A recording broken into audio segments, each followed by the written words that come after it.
Assalamualaikum warahmatullahi wabarakatuh. Mahasiswa sekalian, kita akan melanjutkan perkuliahan kita. Kali ini kita akan membicarakan tentang sarana pendistribusian obat. Salah satunya adalah pedagang besar farmasi. Pedagang besar farmasi ini dasar hukumnya adalah Permenkes RI nomor 1148 tanggal 13 Juni 2011 tentang pedagang besar farmasi dan juga keputusan Direktur Bina Produksi dan Distribusi Kefarmasian tahun 2011 juga tentang pedoman pelayanan perizinan pedagang besar farmasi. Kemudian peraturannya diperbaharui, ada beberapa yang berubah, terutama pada pasal 13 dan 14. Nah, ini diperbaharui pada Permenkes nomor 30 tahun 2017 ya. Ini merubah ya, ada beberapa yang berubah dari Permenkes yang tahun 2011. Nah, pedagang besar farmasi atau PBF itu adalah perusahaan berbentuk badan hukum yang memiliki izin untuk pengadaan, penyimpanan, penyaluran obat dan atau bahan obat dalam jumlah besar sesuai ketentuan perundang-undangan yang berlaku. Ya, jadi dari sini kita tahu bahwa pedagang besar farmasi itu hanya bisa diselenggarakan oleh perusahaan yang berbadan hukum, ya seperti bentuk CV atau bentuk PT. Tidak bisa diselenggarakan oleh perorangan. Nah, peran PBF di sini adalah untuk menjamin ketersediaan, pemerataan, dan keterjangkauan obat dan bahan obat untuk pelayanan kesehatan dan melindungi masyarakat dari penggunaan obat atau bahan obat yang tidak tepat dan atau tidak memenuhi persyaratan mutu, keamanan, dan kemanfaatan. Ya, jadi PBF ini nanti berperan menyebarkan gitu ya produk-produk dari suatu pabrik agar nanti bisa dijangkau oleh seluruh lapisan masyarakat. Nah, selanjutnya fungsinya itu adalah kepanjangan tangan dari pabrik farmasi atau prinsipal untuk mendistribusikan segala produk farmasi ke seluruh daerah yang telah diliputnya. Jadi PBF itu perusahaan sendiri yang dia itu merupakan kepanjangan tangan. Jadi yang bertugas untuk ya menyalurkan atau mendistribusikan produk-produk dari suatu pabrik ke seluruh daerah yang diliputnya. Nah, daerah yang diliputnya ini tergantung dari PBF-nya. Kalau dia itu merupakan PBF yang skalanya nasional, maka dia akan mendistribusikan ke seluruh daerah di Indonesia ya. Tapi kalau dia itu merupakan PBF yang lokal, maka pendistribusiannya ya daerah-daerah yang diliput saja ya. Misalnya dia PBF di Jogja, maka daerah yang area Jogja yang diliputnya ya. Jadi tergantung dari PBF-nya. Jadi obat itu dari pabrik ya, dari pabrik prinsipal atau industri itu sebelum sampai ke sarana-sarana distribusi, maka yang sarana distribusi seperti rumah sakit, apotek, puskesmas, toko obat itu dia melewati PBF ya. Kemudian ada PBF lokal ya, tadi saya sampaikan ada PBF lokal, ada PBF yang sifatnya itu nasional. PPF lokal ini adalah PPF yang biasanya hanya meliput satu daerah tertentu saja. Ya, misalnya PPF-nya itu di Semarang gitu ya. Maka daerah yang diliputnya itu adalah daerah Jawa Tengah. Karena ini merupakan PPF lokal, maka nama suatu PPF di daerah tertentu belum tentu ditemui nama PPF tersebut di daerah lain. Ya, karena PPF-nya sifatnya lokal per daerah, ya dia hanya bisa ditemui di daerah tersebut. Ya. Tapi kalau PPF itu sifatnya nasional, ya, sifat nasional itu contohnya adalah misalnya APL, Ensefal, Kimia Farma, maka kita akan bisa menemui PPF-PPF tersebut di manapun gitu ya. Kalau kita bekerja di Jogja misalnya, kita menemui ada PPF APL. Maka kalau kita pindah ke misalnya Medan gitu ya, maka nanti di sana ada juga PPF APL. Kita nanti pindah ke Lampung ada PPF APL. Nah, itu adalah PPF yang sifatnya nasional gitu ya. Jadi daerah yang diliput adalah meliputi seluruh Indonesia. Tapi kalau PPF lokal hanya di daerah-daerah tertentu, ya kita hanya menemui PPF tersebut ya di daerah itu gitu. Misalnya Gaya Mindokerta. Nah, Gaya Mindokerta itu PPF yang sifatnya lokal, dia hanya di Jogja. Maka kalau kita pindah ke kota lain, ya pindah ke Jakarta misalnya, maka kita tentu tidak akan bisa menemui PPF Gaya Mindokerta. Itu perbedaan antara PPF lokal dan PPF nasional. Nah, ini PPF nasional atau sering disebut sebagai PPF utama, ini peliputan daerah yang luas ke seluruh penjuru tanah air dan ada perwakilan kantor cabang di setiap area. Ya, jadi kalau PPF seperti misalnya Kimia Farma, ya, maka kita akan dimanapun kita akan menemui PPF Kimia Farma. Nah, tapi yang kita temui di kota-kota di mana kita berada itu adalah PPF cabangnya. PPF nasional, PPF utamanya, pusatnya itu ada di Jakarta misalnya ya. Maka nanti di kota-kota lain di seluruh Indonesia itu ada perwakilan ya kantor cabang. Nah, kalau kita itu kemudian nanti akan memilih PPF karena PPF itu jumlahnya itu cukup banyak. Kemudian juga ada yang sifatnya nasional, ada yang sifatnya itu lokal. Maka dalam pemilihan PPF kita harus memperhatikan beberapa hal. Yang pertama adalah produk yang dimiliki PPF. Jelas ya. Kalau kita membutuhkan suatu barang, tentu kita akan mencari PPF mana yang membawa barang tersebut. Ya, karena setiap PPF itu membawa barang-barang yang berbeda. Ya, karena PPF itu kan kepanjangan tangan dari pabrik ya. Jadi dia membawa misalnya PPF-nya PT Kalbe Farma itu loh adalah Ensefal. Maka Ensefal ya sebagai penyalur utamanya, sebagai PPF utamanya, itu dia hanya membawa barang-barang yang dari PT Kalbe Farma. Ya. Kemudian PPF-nya BSP, maka dia hanya membawa produk-produk dari pabriknya adalah Sanbe Farma. PPF Kimia Farma, dia hanya membawa produknya PT Pabrik atau Industri Kimia Farma. Jadi setiap PPF itu dia mempunyai produknya masing-masing karena mereka mendistribusikan dari pabriknya masing-masing gitu ya. Maka kalau kita akan memilih PPF, tentu kita harus melihat produk apa saja yang dibawa oleh PPF tersebut. Misalnya yang kita perlukan itu adalah amoksan, ya, amoksan. Maka amoksan ini pabriknya adalah Sanbe Farma.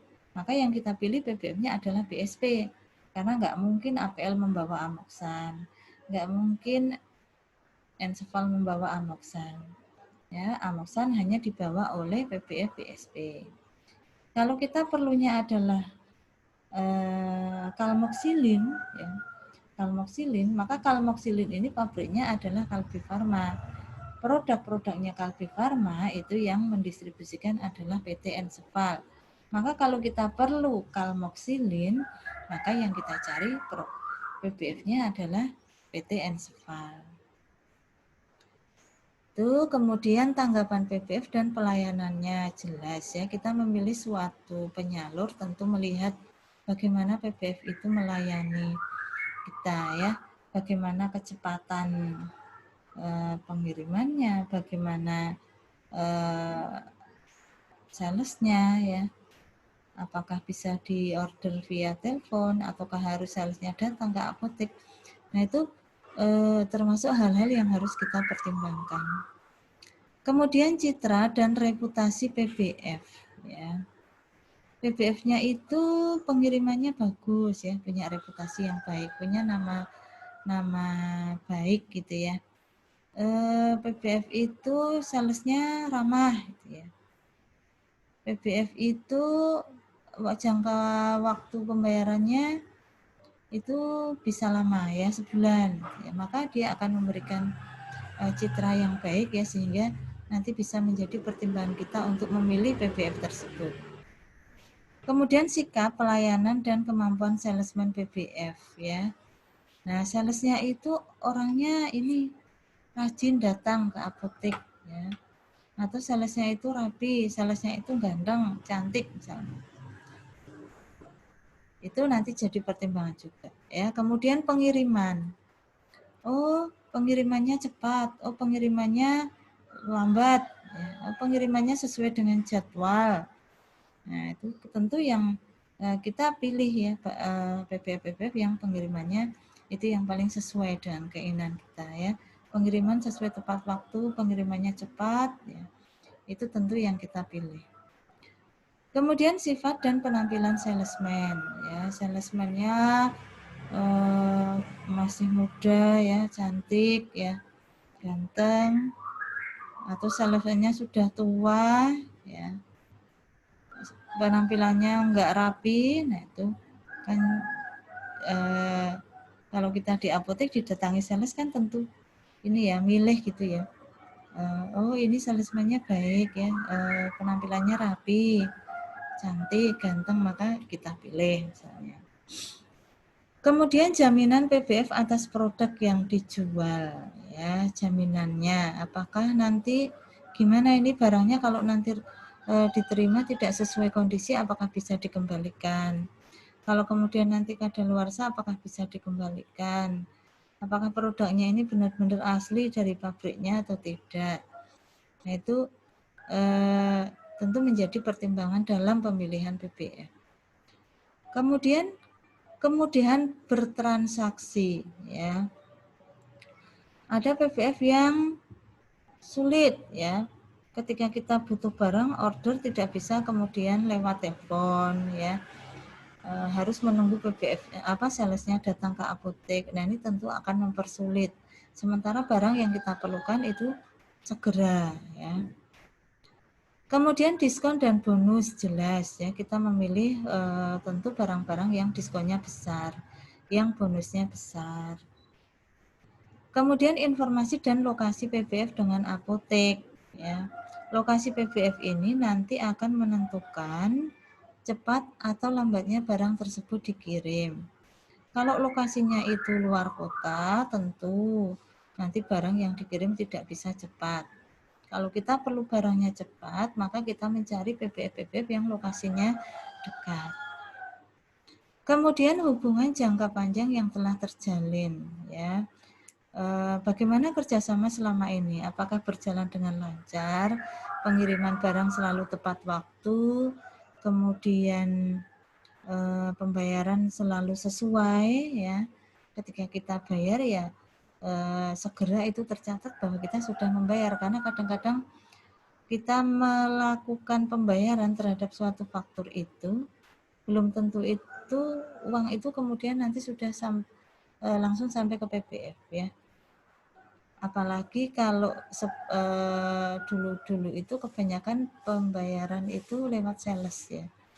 Ada kemungkinan duit itu nanti bisa mampir dulu, sehingga itu nanti bisa menghambat kita dalam melakukan order kembali, karena biasanya PPF itu kita bisa order lagi kalau faktur yang sebelumnya sudah lunas gitu ya.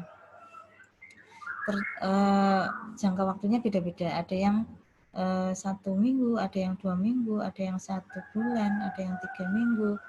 Nah itu kadang-kadang kalau uang itu kita titipkan sales itu belum tentu nanti, misalnya kita ya faktur itu jangka waktunya adalah 2 minggu, pas 2 minggu kita bayar, harusnya tidak ada persoalan untuk order berikutnya karena kita membayar tepat waktu.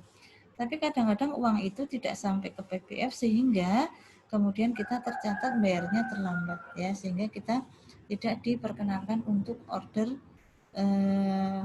barang lagi karena kita masih punya tagihan faktur yang sebelumnya.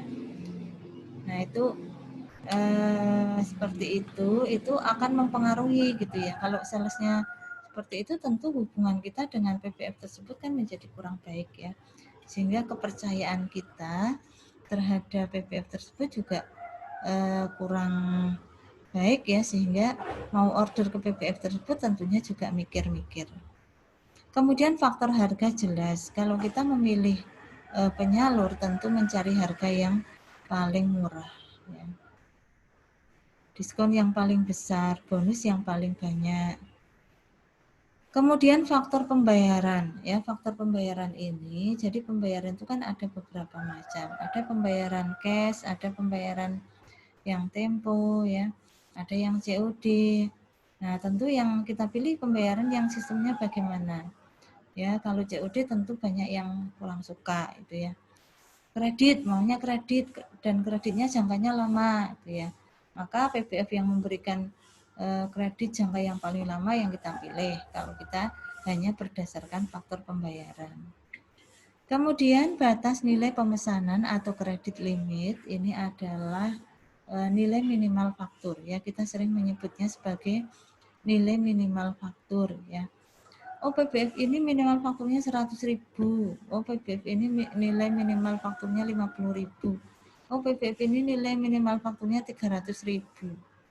Nah tentu kita memilih PPF yang sesuai ya. Kalau kita hanya ordernya itu barangnya cuma sedikit ya, cuma sedikit, tentu kita memilih PPF yang kredit limitnya atau batas pemesanannya itu kecil ya.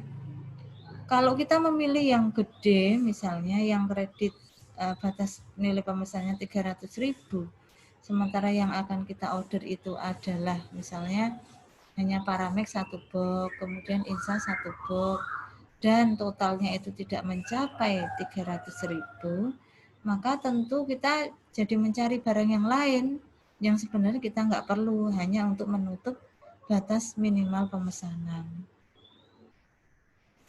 Nah, kemudian masalah retur atau pengembalian obat, ini setiap PPF itu pelayanannya juga berbeda-beda ya. Ada PPF yang menerima retur, ada PPF yang tidak ya. Ada PPF yang menerima retur tetapi ada ketentuannya. Kalau mau mengembalikan maka 6 bulan sebelum ED sudah harus dikembalikan. 3 bulan sebelum ED harus sudah dikembalikan. Nah, tentu kita memilih PPF yang menerima retur gitu ya, karena belum tentu barang yang kita beli itu kan terjual gitu ya, sehingga kalau nanti kemudian tidak terjual kemudian ED, maka kalau barang itu tidak bisa diretur maka tentu akan menjadi kerugian bagi kita, sehingga PPF yang memberikan kemudahan retur itu tentu kita pilih. Nah, kalau kita akan mendirikan suatu PPF, maka ada alur untuk perizinan PPF, ya.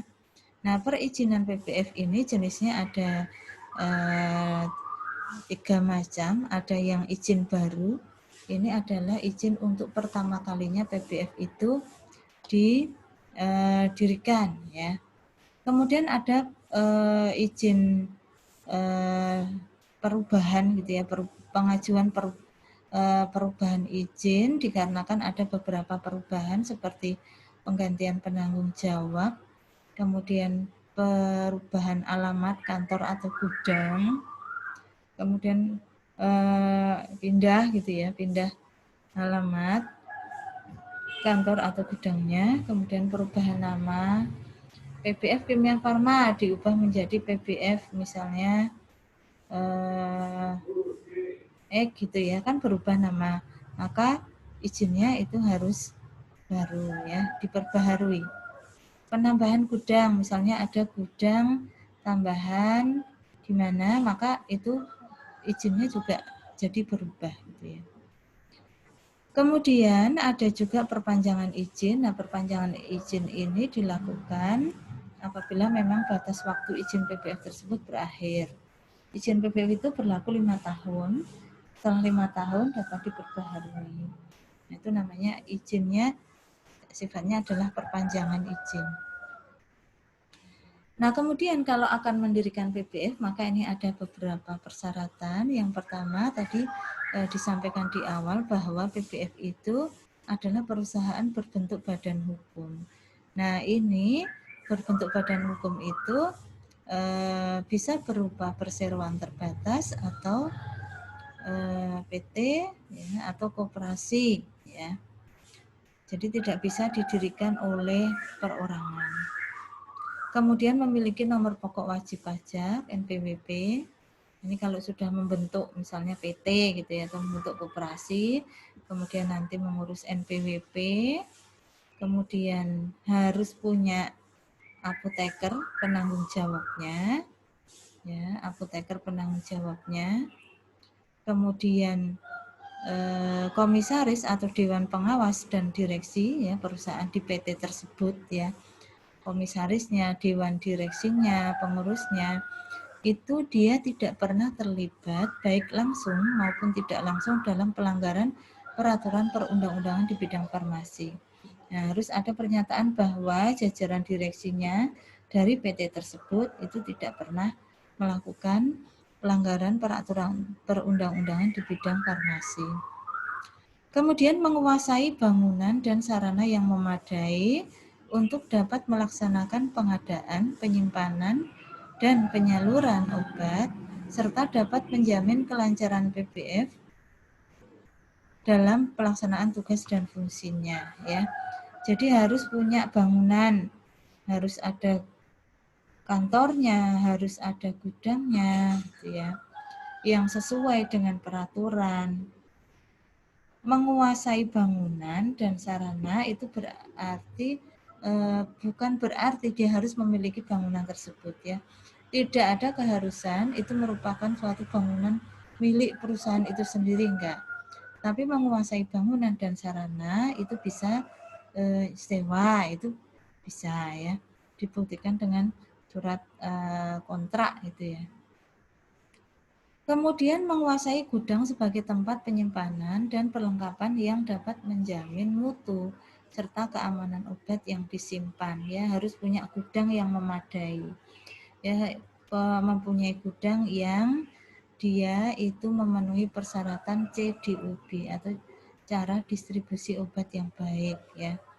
Gudangnya harus merupakan bangunan yang permanen, harus ruang penyimpanannya harus memenuhi persyaratan yang ada ya, yang ada di CDOB ya.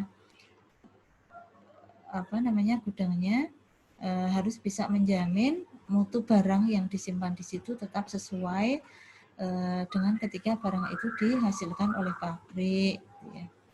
Nanti yang akan menilai apakah suatu sarana prasarana dari PBF itu dia memenuhi persyaratan CDOB atau tidak, itu nanti yang akan mengecek menilai itu adalah Badan POM ya. Kalau persyaratan secara administratif ya harus punya apoteker, harus jajarannya tidak pernah terlibat dalam peraturan perundang-undangan bidang farmasi, harus punya NPWP dan lain-lain. Itu nanti yang akan memverifikasi atau mengecek itu adalah Dinas Kesehatan. Jadi sebelum izin itu diberikan kepada suatu PPF, maka dia harus melengkapi baik itu persyaratan administrasi maupun sarana dan prasarana yang harus ada. Nah, nanti akan dicek gitu ya, akan dilihat oleh Dinas Kesehatan maupun Badan POM. Nah, nanti kalau memenuhi persyaratan, maka nanti bisa diproses selanjutnya untuk pemberian izin PPF. Nah, selanjutnya untuk permohonan izin PPF yang akan menyalurkan bahan obat juga melengkapi surat bukti penguasaan laboratorium dan daftar peralatan ya. Jadi PPF itu samping dia bisa menyalurkan obat, bisa juga menyalurkan bahan obat ya. Kalau dia itu menyalurkan bahan obat, maka harus punya lab gitu ya. Punya lab yang sesuai ya, menguasai laboratorium dan punya perlengkapan lab yang memadai juga. Seperti misalnya PPF Bratako. Nah, Bratako itu PPF yang dia kan menyalurkan bahan obat ya. Maka dia harus punya lab ya, menguasai lab. Kemudian alur izinnya itu seperti apa? Nah, alur izinnya itu seperti ini ya. Jadi dari pemohon tadi suatu badan hukum yang berupa PT atau koperasi ini melakukan permohonan ke permohonannya itu diajukan ini yang pertama ya. Permohonannya itu diajukan ke Direktur Jenderal. Ya, Direktur Jenderalnya adalah Direktur Jenderal yang berada di Kementerian Kesehatan ya. Jadi nanti yang memberikan izin PPF itu adalah Menteri Kesehatan. Ya. Jadi permohonan izinnya itu ya diajukannya ke Direktur Jenderal yang ada pada Kementerian Kesehatan. Nah, kemudian ada tembusannya ya. Jadi di samping surat permohonan itu diajukan ke Dirjen, kita juga harus mengirimkan surat tembusan itu ke Dinas Kesehatan Provinsi. Ya, misalnya kita akan mendirikan PPF di Jogja, maka kita di samping mengajukan permohonan ke Direktur Jenderal, maka kita melengkapi atau menembusi ya Dinas Kesehatan Provinsi DIY. Ya, dan juga Badan POM ya, dan juga Badan POM. Nah, kemudian nanti ya setelah dikirim surat permohonannya, maka akan dilakukan ini. Jadi akan dilakukan audit atau akan dilakukan verifikasi ya maksimal 6 hari kerja. Ya, jadi ketika kita melakukan permohonan ke Dirjen ya tembusan ke Dinas Kesehatan Provinsi dan juga Badan POM, maka maksimal 6 hari kerja setelah kita mengajukan surat permohonan itu, maka nanti dari Dinas Kesehatan Provinsi itu akan melakukan verifikasi administrasi. Ya, verifikasi administrasi itu bisa persyaratan-persyaratan atau kelengkapan dokumen yang harus ada, misalnya tadi KTP, NPWP, surat permohonan, surat bukti penguasaan bangunan, surat bukti penguasaan lab, nah itu ya, dan lainnya. Kemudian kalau Badan POM ini nanti tugasnya sama seperti Dinkes Provinsi, 6 hari kerja setelah dia menerima tembusan permohonan itu Badan POM ini harus melakukan audit CDOB ya. Jadi audit CDOB, jadi dia ngecek sarana dan prasarana yang ada itu apakah sudah memenuhi persyaratan CDOB, cara distribusi obat yang baik atau belum ya. Bagaimana gudangnya, bagaimana bangunannya, bagaimana ruang penyimpanannya, ya memenuhi syarat atau tidak. Ya, itu nanti yang melakukan audit seperti itu adalah Badan POM.